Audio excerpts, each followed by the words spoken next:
अवधूत चिंतन श्री गुरुदेव दत्त।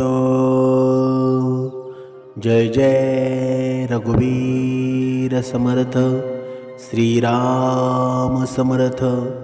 सद्गुरु चरणांना नतमस्तक होऊन आपण या निरूपणास सुरुवात करूया। आज आपण हा ट्रेंडिंगच्या विषयावर बोलणार आहोत, तो म्हणजे बघा, आज मुलं आहेत ना 35, 40ची झालेली असून तरी सुद्धा लग्न जमत नाही। अगोदरचा काळ कसा होता बरं? 20 वर्षाच्या आतमध्ये मुलांची लग्न होऊन जायची, पण आता अर्ध म्हातारी झाली तरी सुद्धा लग्न जमत नाही ना। याचं कारण काय आहे आणि ही लग्न जमतील कधी, हे पूर्ण आपण या निरूपणामध्ये पाहणार आहोत। काय तुमच्याही घरामध्ये असे लग्नाची वय झालेली मुलं मुली आहेत का बरं? वय उलटून चाललंय, लग्न झाली, त्यांना मुलं सुद्धा झाली, पण तुमच्या घरामध्ये अजून सनई चौघडा वाजलेला नाही। कितीतरी वेळा पत्रिका जुळतात, गुण जुळतात, बोलणी अगदी साखरपुड्यापर्यंत येते आणि अचानक काहीतरी असं घडतं की सगळं काही मोडून जातं। मग आपण मागे वळतो, तो फक्त अपमान, डोळ्यातील पाणी आणि एक भयानक प्रश्न, आमचंच का असं होतंय बरं? का केवळ योगायोग नाही? गरुड पुराणामध्ये आहे ना, भगवान श्रीहरी विष्णूंनी स्वतः सांगितलेलं आहे की जेव्हा एखादा जीव या पृथ्वीवर येतो ना, तेव्हा त्याच्या विवाहाचा मार्ग त्याच्या कर्मांनी आधीच ठरवलेला असतो। पण जर तिथे अडथळे येत असतील तर समजून जा की तुमच्या पूर्वजन्मातील काहीतरी बाकी आहे। आणि आजचं हे निरूपण आहे ना, तुमच्या आयुष्यातील ती बंद कवाडं उघडणारं आहे। हे रहस्य ऐकल्यावर तुमच्या अंगावर शहारे येतील, पण हे जाणून घेतल्याशिवाय तुमच्या विवाहातील बाधा दूर होणार नाही। म्हणून हे निरूपण आहे ना, सर्वांनी मन लावून पहा। म्हणून एका अशा विषयावर आपण बोलणार आहोत जो आज महाराष्ट्रातील हजारो घरांमध्ये चिंतेचाच विषय बनलेला आहे ना। अनेक घराघरामध्ये आई वडील आहेत, त्यांच्या डोळ्यामध्ये पाणी असतं। ते म्हणतात ना, दादा मुलाला चांगली नोकरी आहे, मुलगी चांगली दिसायला आहे, आमचा स्वभावसुद्धा चांगला आहे, मग देवाने आम्हालाच का बरं अडकून ठेवले? आपली संस्कृती, आपली पुराणं ही केवळ कथा नाही, तर ते जीवनाचं मॅन्युअलच आहे ना। गरुड पुराण जे आपल्याला कर्माचं फळ सांगतं ना, भगवद्गीता सांगतं, त्यामध्ये विवाहाच्या विलंबाची अत्यंत तार्किक आणि आध्यात्मिक कारणं दिलेली आहेत। आज आपण ही केवळ कारणच पाहणार नाही, तर त्यावर सद्गुरूंनी आणि शास्त्राने सांगितलेले जालिम उपायसुद्धा पाहणार आहोत। म्हणजे आजची ही माहिती आहे ना, तुमच्यासाठी एक नवीन पहाट ठरू शकते। चला तर आपण पाहूया, गरुड पुराणाच्या या गूढ रहस्यामध्ये खोलपर्यंत जाऊया। पूर्वजन्मीचे अपूर्ण वचन आहे ना, गरुड पुराणानुसार लग्नाचा उशीर होण्यामागे पहिलं आणि सर्वात महत्त्वाचं कारण आहे की अपूर्ण वचन।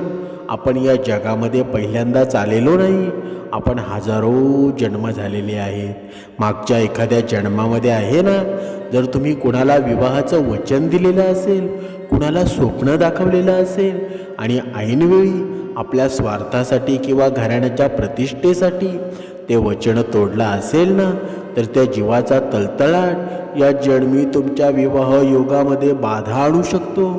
भगवान विष्णू गरुड देवाला सांगतात की कर्माचा हिशोब कधी चुकत नाही। जर तुम्ही एखाद्या निष्पाप मनाशी खेळ केला असेल ना, तर या जन्मी तुम्हाला योग्य जोडीदार मिळवण्यासाठी वणवणा फिरावे लागेल। समोरून स्थळ येतं, तुम्हाला आवडतं, पण त्यांच्याकडून नकार येतो का? कारण त्या जुन्या कर्मांची शिक्षा आहे ना, ती अजूनही संपलेली नाही। तुम्ही एक विचार करा, ज्यांचं हृदय आपण दुखावलं, त्यांच्या अश्रू आज आपल्या प्रगतीच्या आड येत आहेत। तुम्हालाही कधी असं वाटलंय का बरं की सगळं नीट असून सुद्धा काहीतरी अदृश्य शक्ती तुम्हाला रोखते? अशा वेळी घाबरायचं नाही। घाबरून न जाता दर गुरुवारी किंवा शुक्रवारी पिवळ्या रंगाचे वस्त्र परिधान करून विष्णू सहस्रनामाचं पठण करा. मनोमन त्या अज्ञात जीवांची माफी मागा. माझ्याकडून पूर्वजन्मामध्ये जे काही अपराध झाले असतील ना ते क्षमा करा. ही प्रार्थना तुमच्या कर्माचा भार हलका करेल. आता जी काही माणसं आहेत ना ती भक्ती मार्गामध्ये नसतील, उपासनेमध्ये नसतील, तर आता त्यांनी काय करायचं तुम्ही लक्षात घ्या. आपण एक दिवस ब्रह्ममुहूर्तावर उठायचं आहे. आता ब्रह्ममुहूर्ताची वेळ म्हणजे 3:40 जेमतेम 5:30 वाजेपर्यंत.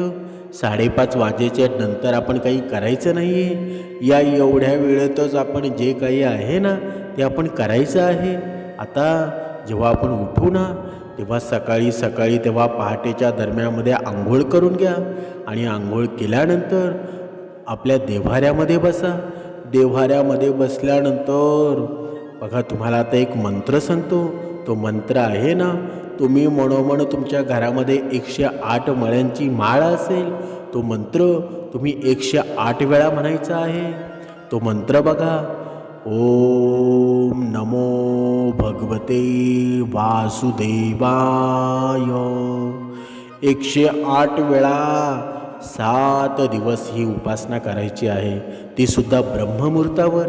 आणि ही उपासना करून झाल्यानंतर आहे ना 7व्या दिवशी देवाला क्षमा मागायची. हे भगवंता, माझ्याकडून जे पाप झालेलं असेल ना, एखाद्या मुलीच्या आयुष्यामध्ये माझ्याकडून दुःख निर्माण झालेलं असेल तर माझे हे सर्व अवगुण आहेत ना तुमच्या पदरात घ्या. मला तुमच्या चरणापाशी जागा द्या. एवढ्या प्रेमाने जर आपण लहान बाळ होऊन जर क्षमा मागितली ना तर सद्गुरू क्षमा करतात. आणि हे आहे ना अनेक जणांच्या अनुभव आहेत. म्हणून हे असं आहे ना आपण करायचं आहे. आपल्या जीवनामध्ये नक्कीच तुमचा योगायोग जुळेल आणि तुमचं लग्नसुद्धा होऊन जाईल. आता बघा दुसरी गोष्ट म्हणजे कुळदेवतेचा विसर आणि कुळलोप आहे ना, हा कुळलोप दोष आहे. दुसरं मुख्य कारण म्हणजे आपल्या कुळाच्या देवाचा विसर पडणे. गरुड पुराणामध्ये असं सांगितलेलं आहे ना की ज्या घरामध्ये कुळदैवताचा मान राखला जात नाही तिथे लक्ष्मी आणि मंगळ हे मंगळ कार्य कधीच टिकत नाही. कुळदैवत आहे ना हे तुमच्या वंशाचे रक्षक असतात. अनेक लोक शहरामध्ये येतात ना, नोकरीत व्यस्त होतात आणि वर्षातून एकदा कुळाच्या ठिकाणी जायचं विसरतात. जेव्हा कुळदैवत रुष्ट होतं ना तेव्हा वंशाची वाढ थांबते. विवाह हा वंश वाढवण्याचा संस्कार आहे. जर देवच कोपलेला असेल ना तर तो लग्नाचे कार्य कसं सिद्धीस नेईल बरं? तुम्ही विचार करा. ज्या मातीनं ज्या देवानं आपल्याला पूर्वजांना सांभाळलं ना त्यांनाच आपण विसरलो. आजची पिढी आहे ना मुळं विसरत चाललेली आहे. म्हणून तर आज आहे ना घराघरामध्ये लग्नासाठी मुळं मुळी वणवण फिरत आहेत. त्वरित तुमच्या कुळदैवताच्या ठिकाणी जा. तिथे जाऊन अभिषेक करा, ओटी भरा. घरात रोज कुळदैवतांचा 108 वेळा जप करा. श्री कुळदैवताय नमः हा मंत्र साधा वाटत असला तरी तो विवाहाचे मार्ग मोकळेच करणारा महामंत्र आहे ना. आता तिसरी गोष्ट म्हणजे पितृदोषाचा भीषण वेढा. पितृदोष आहे ना हा शब्द तुम्ही अनेकदा ऐकला असेल, पण गरुड पुराणामध्ये याचं संपूर्ण वर्णन केलेलं आहे. हे ते भयानकच आहे ना. जर तुमच्या पूर्वजांची गती झाली नसेल किंवा त्यांची एखादी इच्छा अपूर्ण राहिलेली असेल तर त्याचं फळ आहे ना घरातील तरुण मुळामुळींना भोगावं लागतं. पितर ह्या अदृश्य रूपानं आपल्या अवतीभोवती असतात. जर त्यांना गती मिळाली नसेल तर ते घरात नकारात्मक ऊर्जा निर्माण करतात. विवाहाच्या बोलणीच्या वेळी घरामध्ये चिडचिड होणं, विनाकारण वाद होणं हे पितृदोषाचं लक्षणच आहे ना. पितरांना वाटतो की आधी आमची मुक्ती करा मग तुमचे संसार थाटा. किती क्लेशदायक आहे हे बरं. आपले पूर्वज आहेत ना आपल्या सुखाच्या आडी येत आहेत कारण ते स्वतः दुःखात आहेत. तुम्हालाही कधी स्वप्नात पूर्वज दिसतात का बरं? किंवा घरामध्ये सतत कुणीतरी आजारी असतं का बरं? हे पितृदोषाचे संकेतच आहेत ना. दर अमावस्येला घराच्या दक्षिण दिशेला तिळाच्या तेळाचा दिवा लावावा. गाईला गूळ आणि पोळी खाऊ घाला. सर्वात महत्त्वाचा उपाय म्हणजे श्री गुरुदेव दत्तो या मंत्रांचा रोज 3 माळा जप करा. दत्त महाराज हे पितरांचे अधिपती आहेत. ते तुमच्या पितरांना गती देतील आणि विवाहाचा मार्ग सुकर करतील. आता चौथी गोष्ट, निसर्गाची हानी आणि मुक्या प्राण्यांचा शाप. गरुड पुराणानुसार निसर्गातील कोणत्याही जीवाचं घर उद्ध्वस्त करणं हे खूप महापापच आहे ना. जर तुम्ही किंवा तुमच्या पूर्वजांनी कधी कोणाचं घरटं तोडलं असेल, झाडे कापली असतील जिथे पक्ष्यांचा निवास होता, तर त्याचा परिणाम घर न बसण्यामध्ये होतो. निसर्गाचा नियमच आहे ना, जे तुम्ही जगाला द्याल ना तेच तुम्हाला रिटर्न मिळेल. जर तुम्ही कोणाचे घर वसण्यापासून रोखला असेल तर निसर्ग तुम्हाला स्वतःचं घर वसवायला अडथळा निर्माण करतो. अनेकदा आहे ना, आपल्या हातून कळत नकळत अशा चुका होतात ज्याची शिक्षा विवाहाच्या उशिराच्या रूपाने मिळत असते. त्या निष्पाप पक्ष्यांची घरटी जेव्हा आपण उद्ध्वस्त करतो ना, तेव्हा त्यांचा जो तलतलाट निघतो तो आपल्या नशिबावर काळा डाग बनतो. रडू येईल तुम्हाला हे सत्य ऐकून की निसर्ग किती बारीक हिशोब ठेवतो. रोज पक्ष्यांसाठी धान्य आणि पाणी ठेवा. मुंग्यांना साखर मिश्रित पीठ द्या. जेव्हा जीव दयाल कराल ना, तेवढे तुमचे अडथळे दूर होतील. बघा, म्हणून सद्गुरूंना प्राणी मात्र अत्यंत प्रियच होते ना. त्यांची सेवा केली की सद्गुरूंची कृपा आपोआप आपल्या जीवनामध्ये येते. स्त्री शक्तीचा अपमान आहे ना, ज्या घरामध्ये स्त्रिया अपमान होतो तिथे गरुड पुराण सांगतो की कधीही मंगळ कार्य सिद्धीच जात नाही. यत्र नायस्तु पूजन्यते रमन्ते तत्र देवता. म्हणजे काय बरं? जर एखाद्या मुलाने लग्नाचं वचन देऊन एखाद्या मुलीला सोडलं असेल किंवा घरात आई बहीण वहिनी यांचा सतत अपमान होत असेल तर त्या घराचे भाग्य आहे ना कुळूप बंद होतं. घराच्या बाबतीत तर हे खूप लवकर जाणवतं.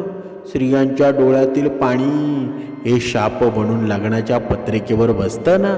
आईच्या डोळ्यातलं पाणी किंवा एखाद्या मुलीचा भंग झालेला विश्वास यापेक्षा मोठी बाधा विवाहासाठी दुसरी कोणती असू शकत नाही. तुम्ही आठवून पहा, कुणाचं मन तर नाही ना दुखवलं. घरातील स्त्रियांना सन्मान द्या. दर शुक्रवारी महालक्ष्मीची उपासना करा. कुमारिकांना भोजन घाला किंवा त्यांना काहीतरी भेट द्या. जेव्हा स्त्री शक्ती प्रसन्न होईल ना, तेव्हा विवाहाचे योग आपोआप जुळून येतील. आता 6वी गोष्ट म्हणजे दान. गरुड पुराण सांगतं ना की विवाह हा एक यज्ञच आहे आणि या यज्ञासाठी आपल्याकडे पुण्याचं इंधन असावं लागतं. जर तुम्ही कधीच कोणाला मदत केली नसेल ना, केवळ स्वतःच्या स्वार्थासाठी जगला असाल तर तुमच्या पुण्याचं पारडं रिकामं असतो. विवाहासाठी नशिबाची साथ लागते आणि नशीब हे दानानं बनतं ना. अनेकदा आपण लाखो रुपये लग्नावर खर्च करायला तयार असतो, पण एखाद्या गरिबाच्या मुलीच्या लग्नासाठी 5 रुपये सुद्धा देत नाही. हा जो कंजूसपणा आहे ना, विवाहामध्ये अडथळा आणतो. आपण हजारो रुपये पार्ट्यांमध्ये उडवतो, पण कोणाच्या रिकाम्या पोटी अन्न घालत नाही. देवाला हे कसं आवडेल बरं? तुम्ही स्वतःच विचार करा. आपणच चुकतो आणि आपणच देवाला दोष देतो. हे चालेल का बरं? अजिबात चालणार नाही. आपल्याला आहे ना स्वतःसाठी घर हवं आहे, मग दुसऱ्याचं घर वसवण्यामध्ये आपण मदत का करू नये बरं? एखाद्या गरीब मुलीच्या लग्नासाठी जमेल ती मदत करा. मग ते धान्य असू द्या, कपडे असू द्या किंवा भांडी असू द्या. हा उपाय केल्यावर अवघ्या 21 दिवसामध्ये लग्नाचे योग आल्याचे अनेक अनुभव आपल्या भक्तांनी सांगितलेले आहेत. आता 7वी गोष्ट पाहूया, ग्रहांची बाधा. हे शेवटचं कारण म्हणजे ग्रहांची स्थिती. गरुड पुराणानुसार जेव्हा शनी मंगळ राहू यांचा प्रभाव विवाहाच्या स्थानी असतो ना, तेव्हा अडथळे येतात. पण या सर्व ग्रहांचा बाप म्हणजे सद्गुरू पत्रिका कितीही दोषपूर्ण असली तरी जर सद्गुरूंची कृपा झाली तर ग्रहसुद्धा आपली दिशा बदलतात ना. गरुड पुराणामध्ये विष्णूंनी सांगितलेलं आहे की जो माझ्या भक्ताला शरण जातो त्याचे सर्व दोष मी नष्ट करतो. सद्गुरू हे साक्षात परब्रह्मच आहेत ना. म्हणून कधीच कुणाला रिकाम्या हाताने पाठवत नाही. जेव्हा जग तुम्हाला नकार देतं ना तेव्हा सद्गुरू हात तुम्हाला जवळ घेण्यासाठी पसरलेलेच असतात ना. तुम्हालाही असं वाटतंय का की आता फक्त मला सद्गुरूच वाचू शकतात. म्हणून रोज सद्गुरू मंत्रांचा आहे ना 11 माळ जप करा. स्वामी चरित्र सारामृताची 18व्या अध्यायाचे रोज वाचन करा. दर गुरुवारी सद्गुरूंचा उपवास करा. चण्याच्या डाळीचे आणि गुळाचे दान करा. अशक्य शक्य होईल असे माझे सद्गुरू आहेत. म्हणून जास्त चिंता करू नका.